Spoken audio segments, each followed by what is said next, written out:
तो नमस्कार है दोस्तों। चलिए आज की इस वीडियो में हम लोग बात करने वाले हैं एनसीईआरटी क्लास 6 का चैप्टर 4, जो कि हम पढ़ेंगे क्या बताती है हमें किताबें और कब्रें। ठीक है, जो कब्र होता है ना, आदमी का कब्र और किताब, इनसे हमें क्या सीख मिलती है, क्या जानकारी मिलती है, इसी चीज़ पे यह अध्याय रखा गया है। ठीक है, अब आइए देखते हैं कि इस लेसन में हमें क्या क्या पढ़ने को मिलता है, क्या क्या सीखने को मिलता है। तो आप चाहे यूपीएससी की तैयारी कर रहे हो या फिर आप क्लास 6 के बच्चे हों, सभी के लिए काम में आएगा। ठीक है, या फिर आप किसी भी कॉम्पिटिटिव एग्ज़ाम की तैयारी कर रहे हों, टेट वगैरह की, नेट वगैरह की, या बीएड डीएलएड कुछ भी कर रहे हों, ठीक है, टीचिंग लाइन पे हैं, तो एनसीईआरटी की क्लास 6 की हिस्ट्री की बुक ये आपके बेस बनाने में मजबूत करेगा। अब आइए पढ़ते हैं। तो पुस्तकालय में मेरी, क्या है पुस्तकालय में मेरी, देखते हैं। जैसे ही घंटी बजी, शिक्षक ने छात्रों को अपने साथ आने को कहा। आज वे पहली बार पुस्तकालय जा रहे थे। पुस्तकालय मतलब लाइब्रेरी। ठीक है, लाइब्रेरी जा रहे थे। मेरी ने देखा कि ये मैरी है, जो फोटो देख रहे हैं ना, ये मैरी का फोटो है। किसका फोटो है? मैरी का। यही मैरी है। ठीक है, हर बार किसी न किसी बच्चे का उदाहरण देके समझाया जाता है। तो मैरी ने देखा कि पुस्तकालय उसकी कक्षा से काफ़ी बड़ा था और वहाँ किताबों से भरे कई रैक थे। कोने में एक अलमारी थी जो मोटी मोटी किताबों से भरी थी। मेरी को एक अलमारी खोलने की कोशिश करते देख शिक्षक ने कहा। जब मेरी एक अलमारी को खोलने की कोशिश कर रही थी, तब शिक्षक ने कहा, उस अलमारी में अलग अलग धर्मों से जुड़ी हुई महत्वपूर्ण किताबें हैं। क्या तुम्हें मालूम है कि हमारे पास वेदों का भी एक संग्रह है? अब सोचने लगी मेरी कि ये वेद क्या होता है जी। मास्टर साहब तो बोल दिए कि वेदों का संग्रह है। ठीक है, अब यह सोचने लगी मेरी 6 क्लास की बच्ची क्या जानेगी, ये बोल रही है कि सर वेद क्या होता है। तो आइए जानते हैं, सारा ज्ञान मिलेगा इस वीडियो में। वेद, वेदांत, उपनिषद, ठीक है, किताब और कब्र, इन्हीं सब चीज़ों के बारे में जानेंगे। तो दुनिया के प्राचीनतम ग्रंथों में एक, दुनिया के प्राचीनतम ग्रंथों में से एक, आइए देखते हैं क्या है। यह टॉपिक रखा गया है हेडिंग में। तो शायद तुमने वेदों के बारे में सुना होगा। जी हाँ, बिल्कुल सुने होंगे जी, आप भी सुने होंगे। वेद 4 हैं, 4 वेद है ना, ऋग्वेद, सामवेद, यजुर्वेद और अथर्ववेद, ये हम सभी जानते हैं। सबसे पुराना वेद ऋग्वेद है, जहाँ से गायत्री मंत्र की उच्चारण भी, ओम भूर्भुवः स्वः तत्सवितुर्वरेण्यं भर्गो देवस्य धीमहि धियो यो नः प्रचोदयात्, वो जो बोलते हैं ना आप लोग गायत्री मंत्र, यह ऋग्वेद से ही लिया गया है। ठीक है, सबसे पुराना वेद है, जिसकी रचना लगभग 3500 साल पहले हुई। ऋग्वेद की रचना कब हुई? 3500 साल पहले। ऋग्वेद में 1000 से ज़्यादा प्रार्थनाएं हैं। कितने प्रार्थना है? 1000 से ज़्यादा, जिन्हें सूक्त कहा गया है। क्या कहा गया है? सूक्त। सूक्त का मतलब है अच्छी तरह से बोला गया। ये विभिन्न देवी देवताओं की स्तुति में रचे गए हैं। इनमें से 3 देवता बहुत महत्वपूर्ण हैं, अग्निदेव, इंद्रदेव और सोम। ठीक है, इनको याद रखिएगा, ये 3 देवता बहुत महत्वपूर्ण है ऋग्वेद में, अग्नि, इंद्र और सोम। ठीक है, अब आगे पढ़ते हैं। तो आगे है हमारा कि अग्नि, इंद्र और सोम, ये तीनों देवताएं इंपॉर्टेंट हैं। अग्नि आग के देवता हैं। अग्नि नाम से ही पता लगता है कि अग्नि जो देवता हैं यह आग के देवता हैं। इंद्र युद्ध के देवता हैं और सोम एक पौधा है। सोम क्या है? एक पौधा है। सोम मतलब सुधा, अमी, पीयूष, नाम सुने हैं ना, वो अमृत के जैसा कुछ लगता है। देखिए, ये जो इंद्र हैं वर्षा के भी देवता कहे जाते हैं। वर्षा और युद्ध दोनों के देवता, और देवताओं के राजा भी इसे बनाया गया है, मतलब ऐसा प्रचलित माना जाता है। ठीक है, जिससे एक खास पेय बनता है। यह जो सोम है यह एक पौधे का नाम है, जिससे क्या बनता है? एक खास पेय। पेय मतलब पीने वाला पदार्थ, कुछ पीने वाला होता होगा, भांग, गांजा, दारू, मतलब कुछ इसी टाइप से, अमृत वगैरह, जो भी बोलिए। वैदिक प्रार्थना की रचना ऋषियों ने की। वैदिक प्रार्थना की रचना किसने की? तो ऋषियों ने की। वैदिक प्रार्थनाओं की रचना ऋषियों ने की थी। आचार्य विद्यार्थी को, उन्हें जो शिक्षक थे, आचार्य विद्यार्थियों को इन्हें अक्षरों, शब्दों, वाक्यों में बांटकर सस्वर पाठ और कंठस्थ करवाते थे। उस जमाने में उन सभी विद्यार्थियों को, जैसे आज हम लोग पढ़ते हैं ना, उस समय ऋषि मुनि उन सभी को पाठों को याद करवाते थे। एकदम मुख हस्ती बोलना चाहिए, एकदम जैसे बोलेंगे सब बोल के सुनाओ, ठीक है, ऐसा याद करवाते थे। अधिकांश सूक्तों के रचयिता सीखने और सिखाने वाले पुरुष थे। सीखने और सिखाने वाले पुरुष थे, महिलाएं बहुत कम थीं, ठीक है। यानी कि शिक्षक का ज़्यादातर काम पुरुषों को ही होता था, महिलाएं ना के बराबर थी। कुछ प्रार्थनाओं की रचना महिलाओं ने की थी, लेकिन बहुत कम थी। ऋग्वेद की भाषा जो है, जब ऋग्वेद लिखा गया तो उस वेद की भाषा क्या है? प्राकृत भाषा है। प्राकृत भाषा है, भाषा प्राक संस्कृत है, सॉरी प्राकृत नहीं है, प्राक संस्कृत है। क्या है? प्राक संस्कृत। तो मतलब कुछ प्राकृतिक और संस्कृत मिलके ये भाषा बनती है। उस समय आपको मालूम होना चाहिए कि प्राकृतिक एक भाषा थी, उसके बाद आपका क्या बोलते हैं कि ब्राह्मी लिपि थी, उसी टाइप के प्राक संस्कृत है, जो कि प्राकृतिक और संस्कृत का मिश्रण रूप होता है प्राक संस्कृत, ठीक है। तुम स्कूल में जो संस्कृत पढ़ते हो उससे यह भाषा थोड़ी सी अलग है। जब हम लोग स्कूल में पढ़ते हैं ना, यह तो आधुनिक संस्कृत है, यह मॉडर्न संस्कृत है। लेकिन जो वेद लिखे गए हैं, ऋग्वेद, सामवेद, यजुर्वेद, अथर्ववेद, ये सभी प्राक संस्कृत में लिखे गए, जहाँ पे संस्कृत और आपका प्राकृत भाषा का समन्वय पाया जाता है। अब जान लेते हैं कि संस्कृत और अन्य भाषाओं के बारे में थोड़ा सा। तो संस्कृत भाषा भारोपीय भाषा है। भारोपीय मतलब भारत प्लस यूरोप, ठीक है। भाषा परिवार का हिस्सा है, भारत और यूरोप भाषा परिवार का हिस्सा है संस्कृत। भारत की कई भाषाएं हैं, आसमिया, गुजराती, हिंदी, कश्मीरी, सिंधी, एशियाई भाषा जैसे कि फारसी तथा यूरोप बहुत सी भाषाएं जैसे अंग्रेजी, फ्रांसीसी, जर्मन, यूनानी, इतालवी, स्पेनिश आदि इसी परिवार से जुड़ी हैं। इन्हें एक भाषा परिवार कहा जाता है। इन भाषाओं के समूह को से जो परिवार बनता है उसे क्या कहा जाता है? भाषा परिवार, ठीक है। क्योंकि आरंभ में उनमें कई शब्द एक जैसे थे। उदाहरण के लिए मातृ संस्कृत शब्द है जिसका हिंदी में अर्थ क्या होता है? माँ, ठीक है। और अंग्रेजी में मदर, देखिए सब में म आ रहा है, ठीक है। तो इसीलिए इन्हें एक परिवार में रखा गया है। अब आगे देखते हैं, क्या तुम्हें इनमें कोई समानता नज़र आती है? जी हाँ, बिल्कुल समानता नज़र आती है इनमें जी। उच्चारण लगभग समान है। उपमहाद्वीप यानी कि भारत में दूसरे भाषा परिवार की भाषाएं बोली जाती हैं। उदाहरण के लिए जितने भी पूर्वोत्तर भारत के राज्य हैं ना, पूर्वोत्तर भारत जैसे कि असम, त्रिपुरा, नागालैंड, कोहिमा, सिक्किम, मणिपुर, इन सभी राज्यों में तिब्बत बर्मा परिवार भाषाएं बोली जाती हैं। कौन सी भाषा परिवार बोली जाती है? तिब्बत बर्मा परिवार की भाषाएं बोली जाती है पूर्वोत्तर भारत की राज्यों में। और दक्षिण भारत में कौन सी भाषा बोली जाती है? तो वहाँ पे तमिल, तेलुगु, कन्नड़, मलयालम, द्रविड़ भाषा परिवार बोला जाता है। सभी को भाषा परिवार में बांटा गया है। जैसे कि दक्षिण भारत में द्रविड़ भाषा परिवार, इसमें शामिल है आपके तमिल, तेलुगु, मलयालम, ठीक है, कन्नड़, ये सभी भाषा शामिल हैं। उड़िया वगैरह भी आप शामिल कर सकते हैं। पूर्वोत्तर भारत में तिब्बत बर्मा परिवार की भाषा बोली जाती है, ठीक है। उसी प्रकार हमारे जो उत्तर भारत का भाषा है वहाँ पे भारोपीय भाषा परिवार बोला जाता है, ठीक है। जैसे कि गुजराती हो गया, हिंदी हो गया, कश्मीरी हो गया, सिंधी हो गया, एशियाई, अंग्रेजी, फारसी वगैरह, ये उत्तर भारत में। तो भारत में बहुत सारे भाषा पाई जाती है। आप सभी को मालूम है कि भारत विभिन्नता से भरा हुआ देश है दोस्तों ना। अब आगे देखते हैं, उपमहाद्वीप में दूसरे भाषा परिवार भी बोली जाती हैं। उदाहरण के लिए पूर्वोत्तर भारत ये हो गया, और द्रविड़ भाषा परिवार हो गया हमारा दक्षिण भारत। अब बात कर लेते हैं, जबकि झारखंड और मध्य प्रदेश के कई हिस्सों में बोली जाने वाली भाषाएं ऑस्ट्री एशियाई परिवार से हैं। जैसे कि मैं भी थोड़ा झारखंड से ही हूँ, थोड़ा क्या पूरा झारखंड से हूँ। तो झारखंड में जो है यहाँ पे कई भाषाएं ऐसी बोली जाती हैं जो ऑस्ट्री एशियाई हैं, ठीक है, यानी कि एशिया के विभिन्न क्षेत्रों में बोली जाती हैं। जैसे कि हम लोग का एक यहाँ पे भाषा है खोरठा, ठीक है, नाम सुने होंगे, एक रीजनल लैंग्वेज है। तो यहाँ पे बोली जाती है खोरठा, उर्दू, बांग्ला, नागपुरी, भोजपुरी, कुरमाली, ठीक है। इन सभी भारत के बिहार, झारखंड में बोला जाता है।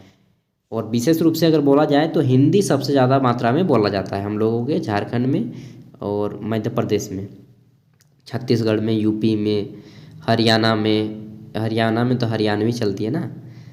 अब आगे पढ़ते हैं। तो आगे बोला जा रहा है कि हम जिन किताबों को पढ़ते हैं वे लिखी और छापी गई हैं। आज बिल्कुल अभी जो हम लोग पढ़ रहे हैं इसे भी लिखा गया है और छापा गया है। ऋग्वेद का उदाहरण हम जिन किताबों को पढ़ते हैं वे या तो लिखी गई या फिर छापी गई हैं, लेकिन जो ऋग्वेद है, ऋग्वेद का उच्चारण किया जाता था। क्या किया जाता था? उच्चारण और श्रवण, मतलब कि सुना भी जाता था। उच्चारण और श्रवण किया जाता था, न कि पढ़ा जाता था। उस समय पढ़ा नहीं जाना जाता था। क्या किया जाता था? उच्चारण किया जाता था और श्रवण किया जाता था, यानी कि सुना जाता था। रचना के कई सदियों के बाद इसे पहली बार लिखा गया। बहुत बार केवल मुंह में, जैसे कि हम आपको बताएं, उसके बाद मेरा शिष्य लोग जो है उस अपने शिष्य को बताएगा, अपना शिष्य लोग अपने शिष्य को बताएगा। इस तरह ऋषि मुनि से केवल एक मुंह से दूसरे मुंह तक जाता था। बहुत सालों बाद क्या हुआ कि इसे किताब में उतारा गया। किताब में नहीं था ऋग्वेद, पहले मुखस्ती याद था लोगों को। ठीक है, यही यह बोलना चाह रहा है। आज के ज़माने के जैसा नहीं था। बाद में जब लोगों ने लिखना सीख लिया तब लोगों ने लिखना शुरू कर दिया। अब आते हैं इतिहासकार ऋग्वेद का इतिहास। एक मिनट, जमा ही आने लगता है। तो क्वेश्चन क्या है कि इतिहासकार ऋग्वेद का अध्ययन कैसे करते हैं। आखिर भाई जब प्राक संस्कृत में लिखा गया है तो इतिहासकार लोग तो पढ़े हैं जी ऋग्वेद को, तभी ना आज हमारे मार्केट में ऋग्वेद उपलब्ध है। जिस भी भाषा में आप पढ़ना चाहें उसमें पढ़ सकते हैं, हिंदी में, इंग्लिश में, ठीक है, संस्कृत में, बांग्ला में। तो इसका ट्रांसलेट किया गया तो कोई ना कोई तो पढ़ा होगा। तो इतिहासकार कैसे पढ़ें, आइए जानते हैं। देखिए, सबसे पहले चीज़ जान लीजिए कि इतिहासकार पुरातात्विक वेताओं की तरह ही अतीत के बारे में जानकारी इकट्ठी करते हैं। हो सकता है आप में से ही कोई इतिहासकार निकल जाएं, पुरातात्विक वेता निकल जाए, आर्कोलॉजिस्ट निकल जाएं, लेकिन भौतिक अवशेषों के अलावा वे लिखित स्रोतों का भी उपयोग करते हैं। ठीक है, वे लिखित स्रोतों का भी उपयोग करते हैं। चलो देखते हैं कि ऋग्वेद का अध्ययन कैसे करते हैं। आप आइए पढ़ लेते हैं कि ऋग्वेद का जो अध्ययन है वह कैसे करते हैं। ऋग्वेद के कुछ जो सूक्त हैं यानी कि चैप्टर वार्तालाप के रूप में हैं। जैसे कि कोई प्रश्न पूछ रहा है फिर उसका आंसर दे रहा है। विश्वामित्र वहीं पे ऋग्वेद में एक ऋषि हैं यानी कि टीचर हैं, और देवियों के रूप में पूजित दो नदियाँ, जैसे कि वहाँ पे पूजा जाता था, नदियों को पूजा जाता था और आज भी पूजा जाता है हमारे भारत में। तो व्यास और सतलुज ये दो नदियाँ हैं जिसको पूजा जाता था, व्यास और सतलुज। व्यास को विपाशा बोला जाता था उस समय, और सतलुज को मालूम नहीं क्या बोला जाता था, नाम भूल रहे हैं। ठीक है, इसी तरह नाम से पुकारा जाता था। अभी तो हम लोग व्यास बोल रहे हैं, वहाँ पे दूसरा नाम लिखा है। अब देख लीजिए, यह एक पांडुलिपि है ऋग्वेद की। एक मिनट पढ़िए लेते हैं इसको, उसके बाद ही बताएंगे कि ऋग्वेद की पांडुलिपि का एक पन्ना, यह जो पन्ना देख रहे हैं यह ऋग्वेद का है और पांडुलिपि का है। अब क्या इसे आप पढ़ सकते हैं कि क्या लिखा है? संस्कृत है, लेकिन कैसा संस्कृत है? प्राक संस्कृत, यानी कि इसमें प्राकृतिक और संस्कृत दोनों भाषाओं का उपयोग किया गया है। अब देखिए, बुर्ज, इससे पहले भी हम लोग पढ़ चुके हैं कि मैन्युस्क्रिप्ट किसे कहते हैं, पांडुलिपि किसे कहते हैं। यह भुर्ज वृक्ष की छाल पर लिखी गई है। भुर्ज एक वृक्ष होता है जो कि ताड़ के पेड़ के जैसा होता है और यह हिमालय में पाया जाता है। ठीक है, इसी से लिखा गया है। और भुर्ज वृक्ष की छाल पर लिखी गई पांडुलिपि कश्मीर में पाई गई है। कहाँ पे पाई गई है? कश्मीर में, क्योंकि वह हिमालय के किनारे है। लगभग 150 वर्ष पहले ऋग्वेद को सबसे पहली बार छापने के लिए इसका उपयोग किया गया था। इसी पांडुलिपि को देखकर अंग्रेजी अनुवाद तैयार हुआ। सबसे पहले अंग्रेजी अनुवाद तैयार हुआ। यह पांडुलिपि पुणे महाराष्ट्र के एक संग्रहालय में, अभी म्यूजियम में, ये जो आप देख रहे हैं फोटो, यह आपको मिल जाएगा। कहाँ पे? महाराष्ट्र के एक संग्रहालय में, म्यूजियम में जाएंगे ना तो वहाँ पे यही पांडुलिपि आपको दिखाया जाएगा। लेकिन आपको नहीं दिखाया जाएगा, उसके लिए थोड़ी बहुत पहुँच होनी चाहिए। ठीक है, कोई भी आदमी जाके बोलेगा कि यार इसको दिखने तो, मतलब वहाँ पे होता है, शीशा फिट होता है, आप देख सकते हैं, लेकिन उसके लिए भी आपको जाने के लिए खर्चा वगैरह चाहिए ना। कौन जाता है उतना स्पेशली देखने के लिए ना। आप लोग भी सोच रहे होंगे। चलिए, जब मौका मिलेगा तो हम जाएंगे तो दिखाएंगे। देखिए, विश्वामित्र और नदियाँ। अब आइए देख लेते हैं कि विश्वामित्र जो कि एक ऋषि थे और नदियों के बारे में। यहाँ पे कुछ किस्से दिए गए हैं कि विश्वामित्र क्या बोल रहे हैं, हे नदियाँ, विश्वामित्र जी बोल रहे हैं, हे नदियों, अपने बछड़ों को चाटती हुई दो दमकती गायों की तरह, दो फुर्तीले घोड़ों की चाल से पहाड़ों से नीचे आओ। इंद्र द्वारा दी हुई शक्ति से स्फूर्त तुम रथों की गति से सागर की ओर बह रही हो। तुम जल से परिपूर्ण हो और एक दूसरे से मिल जाना चाहती हो। यार ये अजीब टाइप से थोड़ा सा नहीं लग रहा है? नदी को ऐसा बोला जा रहा है, पुकारा जा रहा है, ठीक है। अब आ रहा है कि नदियाँ जल से परिपूर्ण हम देवताओं के बनाए रास्ते पर चलती हैं, एक बार निकलने पर हमें रोका नहीं जा सकता। हे ऋषि, नदी लोग बोल रही है कि हे ऋषि, तुम हमें प्रार्थना क्यों कर रहे हो? नदी बोलती है। फिर विश्वामित्र बोलते हैं कि क्या उत्तर देते हैं विश्वामित्र जी? हे बहनों, बहन बोलती हैं, हे सिस्टर्स, हे बहनों, तुम गायक की प्रार्थना सुनो। मैं रथों और गाड़ियों सहित बहुत दूर से आया हूँ। कृपया करके अपने जल को हमारे रथों और गाड़ियों की धुरियों के ऊपर न उठाओ ताकि हम आसानी से उस पार जा सकें। ये नदी से प्रार्थना कर रहे हैं कि मेरी गाड़ी जो है नदी के उस पार ले जाएं, इसके लिए तुम सहायता करो। नदी से सहायता मांग रहे हैं। कुछ इस टाइप से दिखाया गया है जो कि ऋग्वेद में है। अब क्या बोल रहे हैं नदी? हम तुम्हारी प्रार्थना सुनेंगे जिससे तुम सुरक्षित उस पार जा सको। इतिहासकार यह बताते हैं कि यह प्रार्थना उस क्षेत्र में रची गई होगी जहाँ ये नदियाँ बहीं, ठीक है, जहाँ पे यह नदियाँ बहती थीं।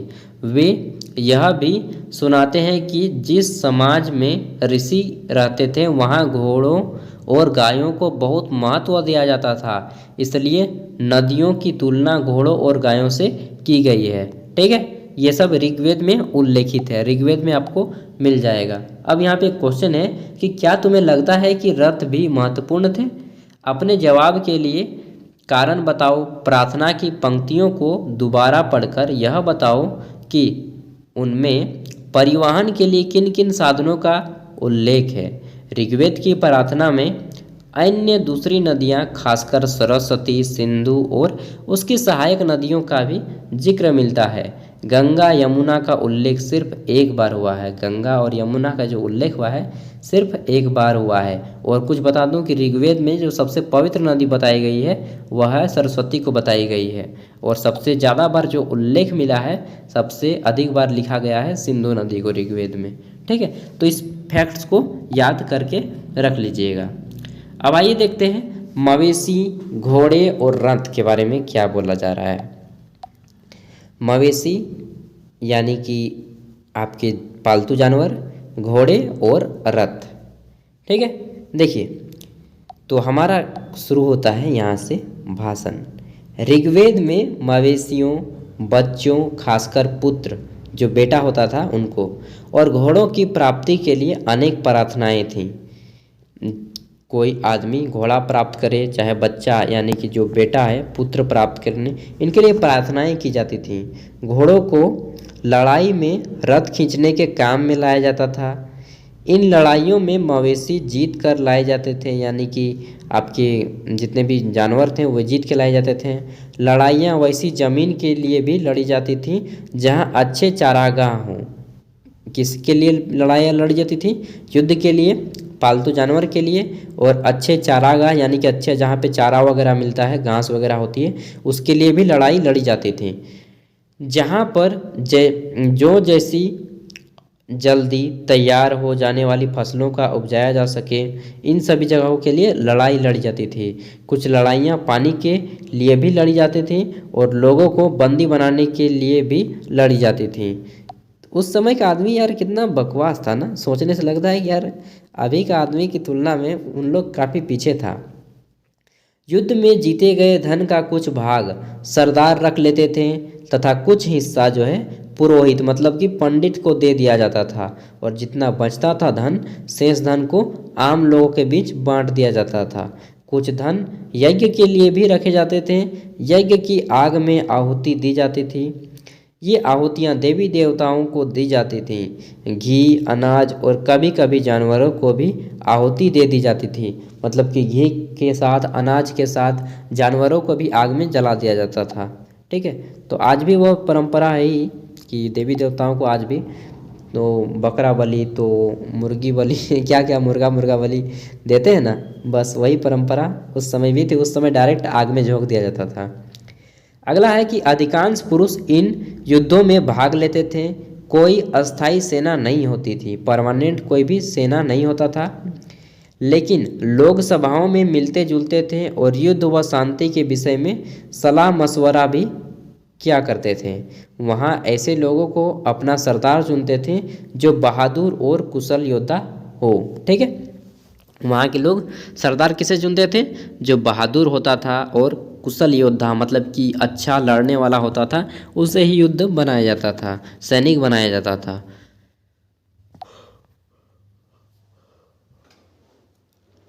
आइए अब आगे बात करते हैं लोगों की विशेषता बताने वाले शब्द, कि कौन से वे शब्द हैं जो लोगों की विशेषताएं बताती हैं।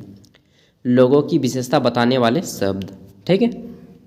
तो देखिए, लोगों को वर्गीकरण यानी कि अलग अलग भागों में बांटा गया। काम के आधार पर, भाषा के आधार पर, परिवार या समुदाय, निवास यानी कि रहने के स्थान पर, संस्कृति परंपरा के आधार पर किया गया और लोगों को अलग अलग भागों में बांटा गया। ऋग्वेद में लोगों की विशेषता बताने वाले कुछ शब्द को देखो। क्या है शब्द, आइए देखते हैं। तो ऐसे दो समूह हैं जिनका वर्गीकरण काम के आधार पर किया गया है। पुरोहित, जिन्हें कभी कभी ब्राह्मण कहा जाता था, पुरोहित को ब्राह्मण ही कहा जाता था, मतलब अभी हम लोग ब्राह्मण कहते थे, उस जमाने में पुरोहित कहा जाता था। ठीक है, तो कभी कभी ब्राह्मण कहा जाता था, तरह तरह के यज्ञ और अनुष्ठान करते थे। दूसरे लोग राजा, ये दूसरे लोग और कौन थे? ये लोग थे राजा, जो यज्ञ वगैरह करते थे।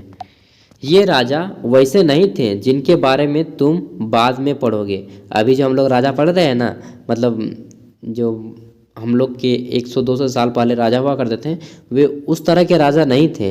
ये अजीब टाइप के राजा थे। कैसे थे, आइए पढ़ते हैं। तो ये वैसे राजा नहीं थे जिनके बारे में बाद में पढ़ोगे। ये न तो बड़ी राजधानियाँ और महिलाएं रखते थे। पहले के ज़माना के राजा क्या था यार, 5 रानियाँ 6 रानियाँ रख लेती थी, लेकिन ऐसा बात नहीं था ऋग्वेद में। ऋग्वेद में थोड़ा अच्छे संस्कार भी थे। न कि इनके पास सेनाएं थी, न इनके पास कर वसूलते थे, यानी कि इन लोग टैक्स भी नहीं लेता था, कर भी नहीं लेता था, लगान भी नहीं लेता था। प्रायः राजा की मृत्यु के बाद उसका बेटा अपने आप ही शासक नहीं बन जाता था। उस समय आपको सिद्ध करना होता था कि हाँ, मैं इस पद के लायक हूँ, तभी वह राजा बनते थे। यानी कि जो कर्म सिद्धांत के आधार पर जो शासन व्यवस्था चलती थी। अब यहाँ पे एक क्वेश्चन है कि पिछले अनुभाग को एक बार फिर पढ़ो और यह पता लगाने की कोशिश करो कि राजा क्या करते थे। राजा क्या करते थे?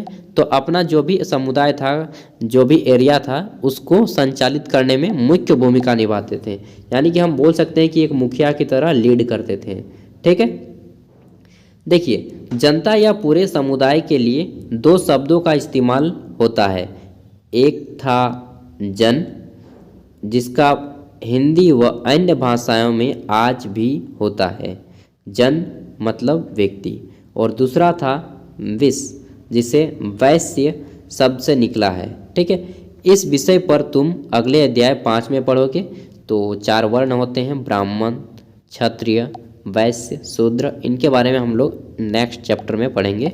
अभी जानते हैं कि ऋग्वेद में 20 जनों के नाम से मिलते हैं, इसलिए हमें पुरुजन या विश, भरतजन या विश, यदुजन या विश जैसे कई उल्लेख मिलते हैं। तो ये कुछ अजीब टाइप के नाम हैं, इसको आप नोट कर लें। ठीक है, आगे देखते हैं। तुम्हें और ये थोड़ा आपको समझने में डाउट लगा होगा क्योंकि यह थोड़ा सा टफ वर्ड भी है। तुम्हें इनमें से कोई नाम जाना पहचाना लगता है? बिल्कुल, इसमें से हमको तो जाना पहचाना बहुत सारे वर्ड लगते हैं, जैसे कि भरत, जो राजा भरत हैं उनके नाम पे है। विश, यदुवंशियों का नाम सुने होंगे आपने। ठीक है, तो ये से आपको सब जाने पहचाने से लग सकते हैं। ये सभी ग्रंथों में उपयोग किए हुए शब्द हैं। अब आइए देखते हैं कि जिन लोगों ने प्रार्थना की, रचना की कि वे कभी कभी खुद को आर्य कहते थे। क्या कहते थे? आर्य कहते थे। तथा अपने विरोधियों को दास या दैस्यु कहते थे। दैस्यु वे लोग थे जो यज्ञ नहीं करते थे, और शायद दूसरी भाषा में बोलने चाहें तो आप बोल सकते हैं कि बाद के समय में दास या स्त्रीलिंग दासी, ठीक है, जिसको दास या दासी बोलते हैं, उसी को हम लोग दैस्यु कहते थे उस समय ऋग्वेद में। शब्द का मतलब गुलाम भी होता है। दास का मतलब क्या होता है? गुलाम, चाहे आप नौकर भी बोल सकते हैं। हम लोग आम बोलचाल की भाषा में नौकर ही उसे बोलते हैं। दास वे स्त्री और पुरुष थे जिन्हें युद्ध में बंदी बनाया जाता था। जो युद्ध में हार जाते थे उनको दास बनाया जाता था। उनके मालिक की जायदाद माना जाता था उन्हें। जो भी काम मालिक चाहते थे वे सब उसको करना पड़ता था, ठीक है। टोटल काम, चाहे आपको चारा खिलाना हो, कुछ भी करना हो, वे सारा काम करते थे। जिस युग में उपमहाद्वीप जब भी बोले ना तो यहाँ पे भारत, पाकिस्तान, अफगानिस्तान, बर्मा, श्रीलंका, इन सभी को ले लीजिएगा, ठीक है। उपमहाद्वीप क्योंकि उस समय भारत, पाकिस्तान, बांग्लादेश सब बंटा हुआ नहीं ना था, सब एक था। तो उपमहाद्वीप जब भी मैं बोलूँ तो समझ जाइएगा उस बात को। जिस युग में उपमहाद्वीप के उत्तर पश्चिम में ऋग्वेद की रचना हो रही थी, उसी समय दूसरी जगह एक अलग तरह का विकास हो रहा था। देखो वहाँ क्या हो रहा था। अब आइए देखते हैं।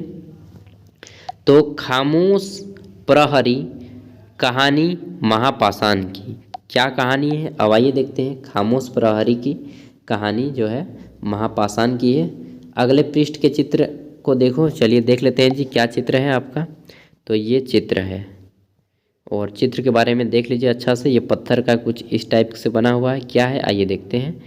तो ऊपर जो चित्र है, ऊपर इस तरह के महापाषाण मतलब बड़ा पत्थर, पाषाण मतलब पत्थर, महापाषाण मतलब बड़ा पत्थर। महापाषाण को ताबूत, जिसको हम लोग जो ताबूत में क्या बोलते हैं उसको, मृत का शव रखते हैं ना, बस वही ताबूत। सवाधान मतलब वही शव, यानी कि डेड बॉडी को रखने वाला शिष्ट कहा जाता है। यहाँ दिखाए गए शिष्ट में एक पॉट हॉल बड़ा सुराख है, जो शायद पत्थरों से बने हुए कमरे में जाने का रास्ता था। किसका रास्ता था? पत्थरों से जाने का रास्ता। ये देखिए एक बड़ा सा सुर्ख बना हुआ है ना, हाँ। और नीचे में भी देख लीजिए बहुत सारे फोटो हैं, इमेज हैं। तो ये तो खंजर जैसा दिखाई पड़ रहा है। महापाषाण कब्रों से मिले लोहे के सामान, जैसे कि बाई और घोड़े के लिए सामान, नीचे बाई और कुल्हाड़ी के नीचे ये कटार है, जिससे कुछ काटने का काम किया जाता होगा। अब आइए देख लेते हैं, कहानी को पढ़ते हैं। तो हम लोग की कहानी क्या थी? फोटो देख लिए, अगले पृष्ठ के चित्रों को देख लिए। ये शिलाखंड महापाषाण मतलब बड़ा पत्थर, देखिए महा मतलब बड़ा, पाषाण मतलब पत्थर के नाम से जाने जाते हैं। ये पत्थर दफन करने की जगह पर लोगों द्वारा बड़े करीने से लगाए जाते थे, ठीक है। महापाषाण कब्र बनाने की प्रथा लगभग 3000 साल पहले शुरू हुई थी। यह प्रथा दक्कन, दक्षिण भारत, उत्तर पूर्वी भारत और कश्मीर में प्रचलित थी। कहाँ पे लगाए जाते थे?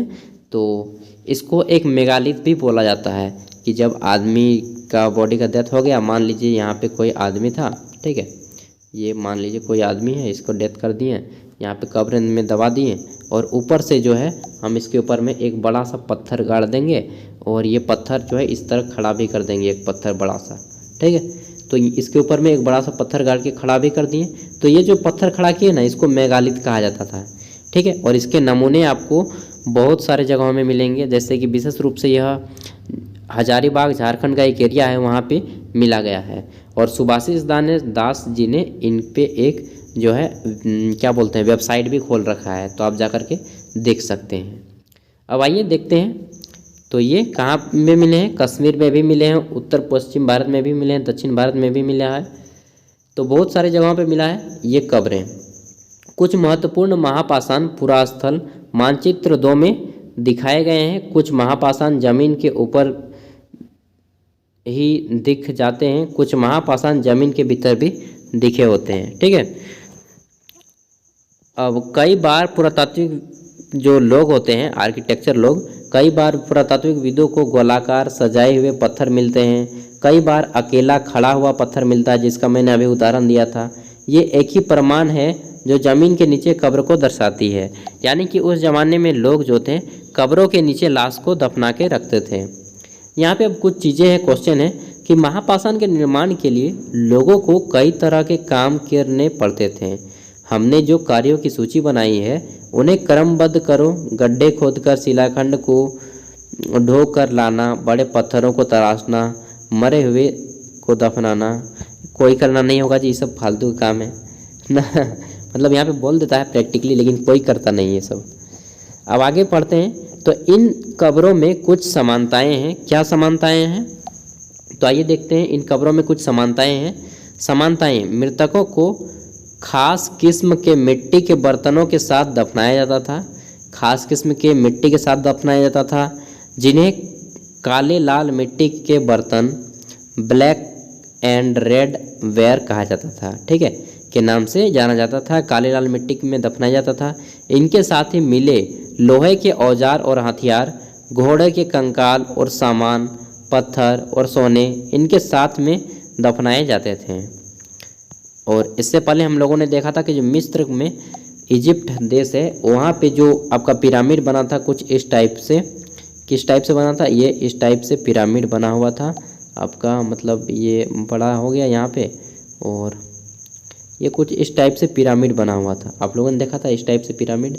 तो यहाँ पे राजा के साथ उसके अमचे चमचे और सारे खाने पीने के सामान औजार रख दिए जाते थे, कुछ उसी टाइप के थे। अब आगे बढ़ते हैं। तो हमारा है कि लोगों की सामाजिक असमानता के बारे में पता करना। लोगों की जो सामाजिक असमानता थी उसके बारे में पता करना। देखिए, पुरातात्विकविद यह मानते हैं कि कंकाल के साथ पाई गई चीज़ें मरे हुए व्यक्ति की ही रही होंगी। कंफर्म नहीं है, रही होंगी। ठीक है, क्योंकि प्राचीन इतिहास कुछ भी कंफर्म नहीं होता है। कभी कभी एक कब्र की तुलना में दूसरी कब्र ज़्यादा चीज़ें मिलती थी। किसी कब्र में एक दो सामान ही मिला, किसी में बहुत सारा सामान मिलता था। ब्रह्मगिरी को खोजो। यहाँ एक व्यक्ति की कब्र में 33 सोने के मनके और शंख पाए गए हैं। अब आइए जी देख लेते हैं कि ब्रह्मगिरी कहाँ पे है। तो चलिए, कहाँ पे हमारा मानचित्र कहाँ पे है जी? मानचित्र कहीं पे दिया है तो देख लेते हैं और ब्रह्मगिरी को खोजेंगे। तो यहाँ पे तो मानचित्र कहीं पे नहीं दिया है दोस्त, तो कहाँ पे खोजें? ना, इनको मानचित्र देना चाहिए एक। चलिए कोई बात नहीं, ब्रह्मगिरी यहाँ पे कुछ उल्लेख किया होगा। तो जहाँ भी यह स्थान है ब्रह्मगिरी, वहाँ से ये सारे औजार मिले हैं जो कि काफ़ी ज़्यादा मात्रा में है। 33 को सोना का, समझ रहे हैं? सोने के मनके मतलब सोने के आपका ज्वेलरी मिला है। हम लोग क्या बोलते हैं? माला मिला है। ठीक है, और शंख मिले हैं। शंख तो सोना का होता होगा, मालूम नहीं यार, अभी तक तो मैंने देखा नहीं है इतना महंगा। व्यक्ति को कब्र में 33 सोने के मनके और शंख पाए गए हैं। दूसरे कंकालों के पास सिर्फ कुछ मिट्टी के बर्तन ही पाए गए हैं। यह दफनाए गए लोगों की सामाजिक स्थिति में भिन्नता को दर्शाता है। कुछ लोग अमीर थे, कुछ लोग गरीब थे।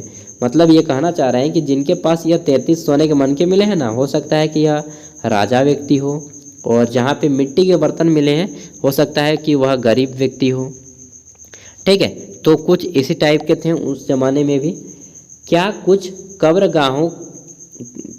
कब्रगाहें खास परिवारों के लिए थीं? तो आइए बात करते हैं। कभी कभी महापाषाण में एक से अधिक कंकाल मिले हैं। एक ही महापाषाण में, एक ही बड़े पत्थर में एक से ज़्यादा, मतलब जो ताबूत होता था, ताबूत में एक से ज़्यादा आपके कंकाल मिल जाते थे। वे दर्शाते हैं कि शायद एक ही परिवार के लोगों को एक साथ एक स्थान पर अलग अलग समय पर दफनाया गया हो सकता है कि जिस स्थान पर मर गया आदमी फिर जब मरा तब उसी स्थान पे दूसरे उसके परिवार को दफनाया गया। ये हो सकता है ना, बिल्कुल हो सकता है जी, क्यों नहीं हो सकता है ना। इतिहास में कौन जाके देखा है, हो सकता है लेकिन कंफर्म नहीं है कि हुआ ही है, ठीक है ना, इस बात को भी याद रखिएगा। तो बाद में मरने के बाद लोगों को पोर्ट हॉल के रास्ते कब्रों में लाकर दफनाया जाता था। ऐसे स्थान पर गोलाकार लगाए गए पत्थर या चट्टानें चिन्हों का काम करते थे, जहां लोग आवश्यकता अनुसार शव को दफनाया जा सकता था। अब आगे बढ़ते हैं। तो इनाम गांव, एक जो इनाम गांव है कि एक विशिष्ट व्यक्ति की कब्र। क्या है जी विशिष्ट व्यक्ति की कब्र, और यह व्यक्ति क्यों विशिष्ट है, तो आइए देखते हैं। कब्र कहाँ है जी इसका कब्र का तो इमेज ही नहीं दिया है भाई, कोई बात नहीं, आइए देखते हैं इनके बारे में क्या बोला जा रहा है। केवल पढ़ के ही हम लोग काम चला लेंगे। अब आपने फोटो तो दिया नहीं एनसीईआरटी साहब। देखिए, इनाम गांव के एक विशिष्ट व्यक्ति की कब्र, ताबूत ही नाम सुनिए आप लोग। कब्र, क्या करोगे तुम कब्र में मेरी आकर, डायलॉग तो सुने होंगे। चलिए, मानचित्र में इनाम गांव को खोजो।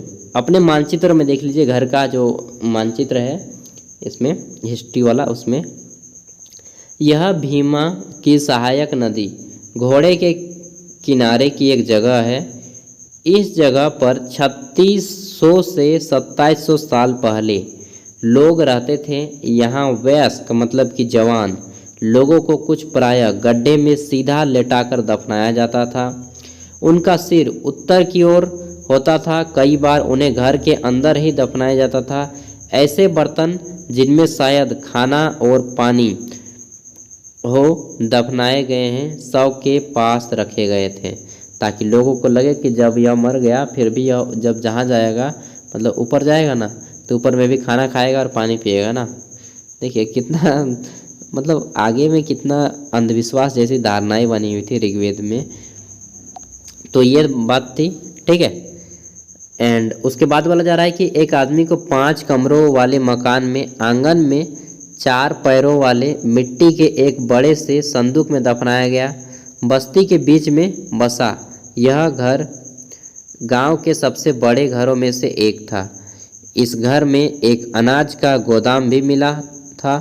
शव के पैर मुड़े हुए थे। क्या तुम्हें लगता है कि किसी सरदार का शव था? जवाब, कारण बताओ। हाँ जी, यह सरदार का शव हो सकता है, कंफर्म तो नहीं बता सकते, लेकिन यह सरदार का शव हो सकता है। क्यों? क्योंकि गांव का सबसे बड़ा घर था, और जो गांव का सबसे बड़ा घर होता है या तो उस गांव के सरदार का ही होता है या फिर कोई बड़ा बिजनेसमैन होगा, ठीक है। यानी कि हम लोग बोल सकते हैं कि कोई बड़ा व्यापारी होगा, जिसे नगर सेठ बोला जाता था उस समय, ठीक है। तो ये था। और उत्तर की ओर मुख मुड़ करके रखा, मतलब कि पैर करके रखा था, नहीं, उत्तर की ओर सिर करके रखा था। पैर मुड़ी जो था हेड आपका, वह उत्तर की ओर था। इसीलिए अक्सर आपके घर में भी बोले होंगे आपके मम्मी पापा कि उत्तर की ओर सर करके मत सो। उत्तर की ओर जो है आपका सिर नहीं होना चाहिए सोते वक्त, ऐसा मरे लोगों व्यक्तियों का होता है। तो इस बात को भी आप लोगों ने गौर किया होगा। अब क्या बताते हैं हमें कंकाल के अध्ययन। कंकाल का जब अध्ययन करिएगा तो क्या बताते हैं, छोटे आकार के कंकाल पर बच्चे के कंकाल को आसानी से पहचाना जा सकता है। कैसे? तो लेकिन एक बच्चा और बच्ची के कंकाल के बीच क्या फ़र्क है? अगर मान लीजिए कंकाल बड़ा है, ये कंकाल इतना बड़ा है, ठीक है, तो हम लोग बोल देंगे, और ये कंकाल इतना सा छोटा है, छोटा सा है, तो हम लोग बोल देंगे कि ये जो कंकाल है ये छोटे बच्चे का कंकाल है और ये बड़ा आदमी का कंकाल है। लेकिन अगर हमको दे दे कि एक कंकाल लड़का का और एक लड़की का, पहचान करोगे कैसे करेंगे? तो जो लड़की का कंकाल होगा ना, मैं डायरेक्टली बता देता हूँ, वो कुल्ला उसका थोड़ा सा हिप जो है बड़ा होता है, ठीक है। तो इससे पहचान सकते हैं आप। अब आइए क्या बोलता है यहाँ पे देख लेते हैं। तो यहाँ पे बोलता है कि क्या हम यह पता लगा सकते हैं कि कंकाल की किसी पुरुष या स्त्री का है? हाँ, बिल्कुल लगा सकते हैं जी, थोड़ा बहुत नॉलेज होना चाहिए। कभी कभी लोग कंकाल के साथ मिले सामानों के आधार पर इसका अंदाज़ा लगा सकते हैं। जैसे कि अगर किसी कंकाल में गहने वगैरह मिल गए तो हम लोग बोल देते हैं कि यह लड़की का कंकाल है। उदाहरण के लिए कि किसी कंकाल के साथ गहने मिलते हैं तो हम लोग बोल देते हैं कि यह किसी महिला का कंकाल है। अगर गहने नहीं मिले तो हम लोग बोल देते हैं कि पुरुष का कंकाल है, ठीक है। लेकिन उसके अलावा भी एक निशानी है जो अभी मैंने आपको बताया कि कंकाल का लिंग पहचान, यानी कि कैसे पहचान करेंगे पुरुष है या महिला।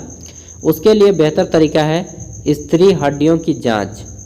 चूँकि महिलाएं बच्चों को जन्म देती हैं, इसलिए उनका जो कटी प्रदेश होता है यानी कि कुल्ला होता है, ठीक है, पुरुषों से बड़ा होता है। ये समय कंकाल को आधुनिक अध्ययन पर आधारित है, मतलब कि जो आज का मेडिकल साइंस है वो बता रहा है, उसके अनुसार यह बताया जा रहा है। आज से लगभग 2000 साल पहले चरक नाम के एक प्रसिद्ध विद्वान थे, चरक संहिता लिखा है, मैंने उस पर एक वीडियो बनाया है, आप चाहे तो जाकर के देख सकते हैं। उन्होंने चिकित्सा शास्त्र पर चरक संहिता नाम की एक पुस्तक लिखी है। वे कहते हैं कि मनुष्य के शरीर में 360 हड्डियाँ स्त्रियाँ होती थी, 360 हड्डी स्त्रियाँ होती थी, हड्डी स्त्रियाँ होनी चाहिए, हड्डी स्त्रियाँ होती थी। यह आधुनिक शरीर विज्ञान की 206 हड्डियों से काफ़ी ज़्यादा है। और चरक जी क्या बोलते हैं कि मनुष्य के शरीर में 360 हड्डियाँ होती हैं, और अभी हम लोग क्या पढ़े हैं कि मनुष्य के शरीर में 206 हड्डियाँ होती हैं। संभवतः चरक अपनी गिनती में दांतों को भी शामिल करते होंगे, बिल्कुल दांत को भी शामिल करते होंगे। तो स्त्रियों के जोड़ और कार्टिलेज को जोड़कर भी यह संख्या बताई हो गई होगी, ठीक है। मालूम नहीं अब कैसे गिनते थे चरक जी, हम लोग एक अनुमान ही लगा सकते हैं। यहाँ पे एक क्वेश्चन है, तुम्हारे अनुसार शरीर के बारे में उन्होंने इतनी विस्तृत जानकारी कैसे इकट्ठा की होगी। तो मैं थोड़ा सा कहानी बताता हूँ चरक जी के बारे में। एक थोड़ा सा कहानी पढ़ा था कि चरक जी जो थे ना, क्या बोलते हैं, चरक संहिता जिन्होंने लिखा, तो चरक संहिता ने बताया कि जो चरक महर्षि चरक थे, वे किसी भी व्यक्ति, मान लीजिए ये नदी है, तो जब आदमी मर जाता था, डेथ कर जाता था, तो उसको शमशान भूमि से उठा के लाता था और नदी में इस तरह इसको, यहाँ जो बहता जल है इसमें गाड़ देता था या रस्सी से बांध देता था बीचों बीच में। अब क्या है कि कुछ दिन बाद पानी से बहते सारे मांस छिल जाते थे, केवल हड्डियाँ बचती थी।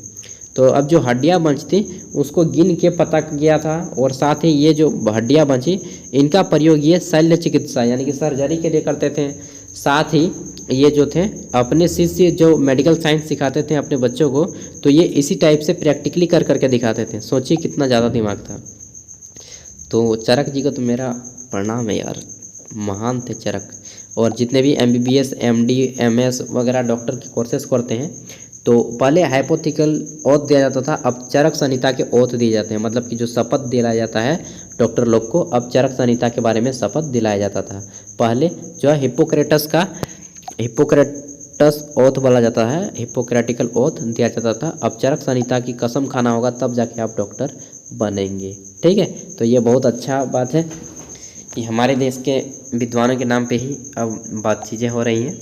आगे देखते हैं, तो हमारा है कि इनाम गांव के लोगों के काम धाम। जो इनाम गांव के लोग थे उनके काम धाम क्या थे।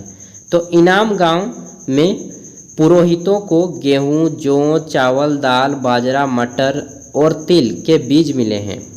इन सभी के बीज मिले हैं। कई जानवरों की हड्डियां भी मिली हैं। कई हड्डियों पर काटने के निशान से यह अंदाज़ा होता है कि लोग इन्हें खाते होंगे। गाय, बैल, भैंस, बकरी, भेड़, कुत्ता, घोड़ा, गधा, सूअर, सांभर, चितकबरा, हिरन और कृष्ण मृग, खरहा मतलब खरगोश, नेवला मतलब नेल, चिड़िया, घड़ियाल मतलब मगरमच्छ, कछुआ, केकड़ा और मछली की हड्डियां भी पाई गई हैं। बाप रे, इतने सारे चीज़ पाए गए हैं। किनको पाए गए हैं, कौन खोज के निकाले हैं? तो वही पुरातात्विक लोग, जिसको हम आर्कोलॉजिस्ट बोलते हैं, वही लोग खोज के निकाले हैं। इसलिए तो मैं बोलता हूँ कि यार एक दो आदमी IAS वगैरह नहीं बनिएगा तो क्या हुआ, आर्कोलॉजिस्ट वगैरह बन जाइए। MA से कीजिए हिस्ट्री ऑनर्स, फिर PhD वगैरह कीजिए एंड आर्कोलॉजिस्ट बन जाइए, इतिहासकार बन जाइए। उसमें भी बहुत मज़ा आएगा लाइफ में, सही बता रहा हूँ। लाइफ में एंजॉय होना चाहिए बस, ये नहीं कि हमेशा पैसा कमाओ ना। पढ़ो लिखो, कुछ ऐसा चीज़ बनो जो आपको मन करता हो बनने का। मछली की हड्डियाँ भी पाई जाती थी। ऐसे साक्ष्य मिले हैं, कुछ ऐसे उदाहरण मिले हैं कि यहाँ पे बेर, आंवला, बेर मतलब जानते हैं ना क्या बोलते हैं हम लोग उसको, बेर खाते हैं। इमली का बूटा, क्या क्या क्या बेर है वो गाना जो है, बेर, जामुन, खजूर, कई तरह की और भी चीज़ें मिली हैं। ठीक है, यहाँ के लोग खाते थे। अब देखिए ये क्वेश्चन पूछा जा रहा है, क्वेश्चन पूछा है कि इस प्रकार के प्रमाण, मतलब कि ये जो हमें सबूत मिले हैं, गवाह मिले हैं, इसके आधार पर हम इनाम गांव के लोगों के काम धाम के बारे में क्या सूची बना सकते हैं। सूची बनाइए जी कि यहाँ के लोग सामान्यतः किसान वगैरह थे, व्यापारी थे, ठीक है, और ये अपने काम धाम में, खाना पीना में शाकाहारी मांसाहारी दोनों प्रकार के भोजन का उपयोग करते थे। आज मुझे यार मीट खाने का मन करने लगा नाम सुन के, बहुत दिनों से नहीं खाया हूँ। चलिए आप लोग भी खा लीजिए यार, क्या यही है ज़िंदगी ना। आप लोग में से बहुत से लोग नहीं खाते होंगे, चलिए उनके लिए तो कोई बात नहीं, सादा जीवन ही अच्छा जीवन है आप लोगों के लिए। देखिए अन्यत्र यहाँ पे हम लोग हर बार एनसीईआरटी के एंड में आते हैं, अन्यत्र यानी कि अदर्स में कुछ पढ़ना होता है। यहाँ पे दिया है कि एटलस में चीन को देखो। चीन एक देश है जो कि विश्व का सबसे बड़ा जनसंख्या वाला देश है। चीन में लगभग, चीन की राजधानी कहाँ है? बीजिंग, ठीक है। तो चीन में लगभग 3500 साल पहले हम यहाँ की लेखन कला के सबसे पुराने उदाहरण पाते हैं। सबसे पुराने उदाहरण पाते हैं। यह जानवरों की हड्डियों पर लिखा गया था। किसकी हड्डियों पर? जानवरों की हड्डियों पर। इन्हें भविष्यवाणी करने वाली हड्डियां भी कहा जाता था, क्योंकि यह मान्य थी कि ये भविष्य बताती हैं। क्या बताती हैं? भविष्य। राजा लोग लिपिकार से इन हड्डियों पर सवाल लिखवाते थे। क्या वे युद्ध जीतेंगे? क्या फसलें अच्छी होंगी? क्या उन्हें पुत्र होगा या पुत्री होगा? फिर इन हड्डियों को आग में डाल दिया जाता था, जहां उन्हें गर्मी से चटक कर दरारें पड़ जाती थीं। भविष्यवक्ता इन दरारों के बड़े ध्यान से देखकर भविष्यवाणी की कोशिश करते थे, जैसा शायद तुम भी सोच रही होगी कि भविष्यवक्ता कभी कभी गलती से भी करते थे। तो गलती भी करते, बिल्कुल यार गलती करेंगे ही। भविष्यवाणी 95% गलत होता है, 10% ही सही होता है, 5% ही सही होता है। ये राजा शहरों में महल बनाकर रहते थे। कहाँ पे रहते थे? शहरों में महल बनाकर। उन्हें बेशुमार दौलत इकट्ठा कर ली थी, जिनमें बड़े बड़े नक्काशी किए हुए कांस के बर्तन शामिल थे, लेकिन वे लोहों का इस्तेमाल करना ही नहीं जानते थे। बाहरी आदमी जो वहाँ के लोग थे, कांसे के बर्तन शामिल थे, लेकिन वे लोहे का इस्तेमाल करना ही नहीं जानते थे। ठीक है, अब देखिए क्वेश्चन है कि ऋग्वेद के राजा और इन राजाओं के बीच कोई एक फ़र्क बताइए। यार हम लोगों के ऋग्वेद के राजा जो थे इतना धन दौलत पे नहीं मरते थे, जबकि यहाँ के धन दौलत राजा को देख रहे हैं, एकदम बेशुमार धन दौलत था, जबकि यहाँ के राजा के पास ज्ञान नहीं है, जबकि हमारे ऋग्वेद के राजा के पास ज्ञान नॉलेज ज़्यादा कुछ था। ठीक है, तो ये सारी चीज़ें हम लोग बोल सकते हैं। अब देखिए यहाँ पे कल्पना करने को हर बार आता है, इस बार भी कल्पना करना है, इमेजिन करना है। मान लीजिए कि तुम 3000 वर्ष पहले, यार हम भी 3000 वर्ष पहले, आप भी और हम भी, ठीक ना। मान लीजिए कि हम 3000 वर्ष पहले इनाम गांव में रहते हों, ठीक है। पिछली रात सरदार की मृत्यु हो गई। अरे बाप रे, सरदार की जी की मृत्यु हो गई। आज तुम्हारे माता पिता दफन की तैयारी कर रहे हैं। यह बताते हुए सारे दृश्य का वर्णन करो कि अंतिम संस्कार के लिए कैसे भोजन तैयार किया जा रहा है, तुम्हें क्या रखता है, खाने में क्या दिया जाएगा। अरे यार कल्पना आप ही लोग कीजिए, मैं कल्पना से बाहर निकल गया हूँ। क्योंकि यार यहाँ पे अगर ऐसा होगा तो हिंदू समाज में तो सबसे पहली बात कि आपको 10 दिन तक ऐसा खाना खाना होगा जहाँ पे ना तेल दिया जाता है ना मसाला दिया जाता है, तो खाने पीने का तो पाबंदी ही बन गया। यार आप लोग ही कल्पना कीजिए, मुझे कल्पना नहीं करना है। देखिए अब हम लोग जान लेते हैं, मजाक हंसी मजाक हो गया, अब हम लोग बात कर लेते हैं उपयोगी वर्ड्स के बारे में। देखिए कुछ शब्द हैं जैसे कि वेद। वेद की संख्या 4 होती है। वेद एक प्रकार का प्राचीन ग्रंथ है, इनकी संख्या 4 होती है, ऋग्वेद, सामवेद, यजुर्वेद और अथर्ववेद। प्रार्थना, ऋग्वेद में उल्लेखित प्रार्थनाएं हैं जो कि इनकी संख्या भी काफ़ी है। अगला है भाषा। भाषा को हम सभी जानते हैं एक माध्यम होता है जिससे कि व्यक्ति अपने भावों या विचारों को प्रकट करता है, जैसे कि हिंदी भाषा हो गया, संस्कृत भाषा हो गया, प्राक संस्कृत हो गया, ठीक है, ब्राह्मी हो गया, खरोष्टी हो गया। आगे देखते हैं तो भाषा के बाद होता है रथ। रथ वह होता है जिससे कि युद्ध लड़ते समय राजा अपने साधन के रूप में या फिर गाड़ी के रूप में चलाते हैं। अपना समझ लीजिए कि गाड़ी। राजा तो जानते ही हैं, राजा जो कि अपने कुल का मतलब अपने समुदाय का प्रधान होता है। दास जो कि राजा या अपने मालिक का सेवा करता है, नौकर। महापाषाण मतलब होता है बड़ा पत्थर। कब्र मतलब ताबूत जिसमें व्यक्ति को दफनाया जाता है। कंकाल जो व्यक्ति के मरने के बाद जो हड्डियों का अवशेष बनता है उसे ही कंकाल कहा जाता है। लोहा एक प्रकार का क्या है, धातु है, ठीक है, जिसके औजार बनाए जाते हैं। अब देखिए कुछ इम्पोर्टेंट यहाँ पे तिथियाँ दी गए हैं, डेट्स दिया गया है, कुछ महत्वपूर्ण तिथियाँ। पहला है वेदों की रचना प्रारंभ कब हुआ, तो 3500 साल पहले वेदों की रचना प्रारंभ हुई।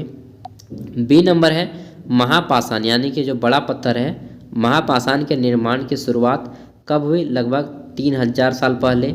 फिर नेक्स्ट है कि इनाम गांव के कृषकों का निवास 3600 से 2700 साल पहले।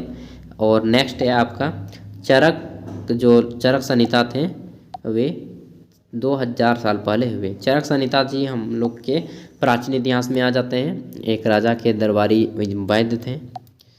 देखिए यहाँ पे आपको मिलान करना है। पहला है सूक्त, दूसरा है रथ, तीसरा है यज्ञ, चौथा है दास और पांचवा है महापाषाण, ठीक है।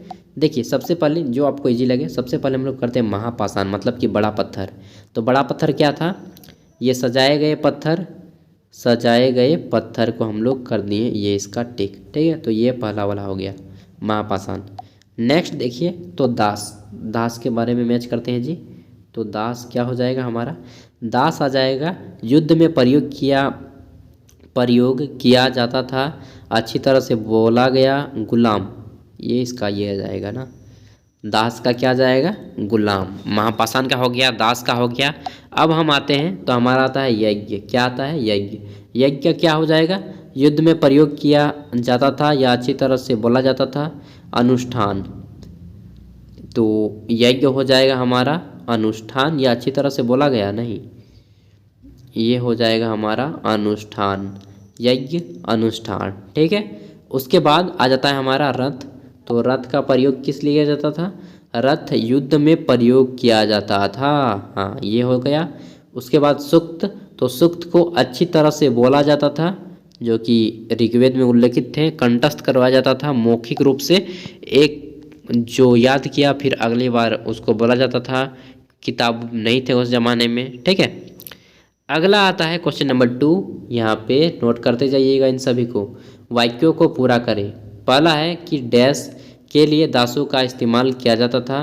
किसके लिए दासों का इस्तेमाल किया जाता था, तो अपने निजी काम दे सकते हैं वहाँ पे के लिए दासों का इस्तेमाल किया जाता था, जैसे कि घर के कामकाज हो गए, ठीक है। इसका कोई एग्जैक्ट आंसर नहीं होगा, ठीक है दोस्त। डैश के लिए दासों का इस्तेमाल किया जाता था। अगला है कि डैश में महापाषाण पाए जाते थे। तो महापाषाण कहाँ पाए जाते थे, महापाषाण कहाँ पाए जाते थे यार, इसको खोजना पड़ेगा, चलिए खोजते हैं। पहले सभी क्वेश्चन को कर लेते हैं। ग नंबर है जमीन पर गोले में लगाए गए पत्थर या चट्टान डैश का काम करते थे। जमीन पर गोले में लगाए गए पत्थर या चट्टान किसका काम करते थे, तो यहाँ पे आप मेगालिथ दे दीजिए, ज़मीन पर गोले में लगाए गए, या फिर ताबूत दे दीजिए। अगला है पॉट हॉल का इस्तेमाल डैश के लिए किया जाता था। पॉट हॉल का इस्तेमाल डैश के लिए किया जाता था। इनाम गांव के लोग क्या खाते थे, तो वो जो थे जितने भी चीज़ें, उन सभी चीज़ों को आप नोट करके लिख सकते हैं, जैसा कि हम लोगों ने पढ़ा था, आंवला था, खजूर था, ठीक है, उन सभी चीज़ों के नाम। एंड इसका आप लोग कमेंट में बता दीजिएगा खोज के, यार काफ़ी समय हो गया, 1 घंटा का वीडियो लगभग बन चुका है। तो यहाँ पे आओ चर्चा करें, ये सभी इम्पोर्टेंट नहीं है, आप फिर भी चाहे तो पढ़ सकते हैं। एंड कंप्लीट हो गया इस वीडियो। नेक्स्ट वीडियो में फिर बात करेंगे, चैप्टर नंबर हमारा 5 रहेगा, ठीक है। तो बाय, फिर मिलते हैं नेक्स्ट वीडियो के साथ, तब तक के लिए अलविदा, थैंक यू।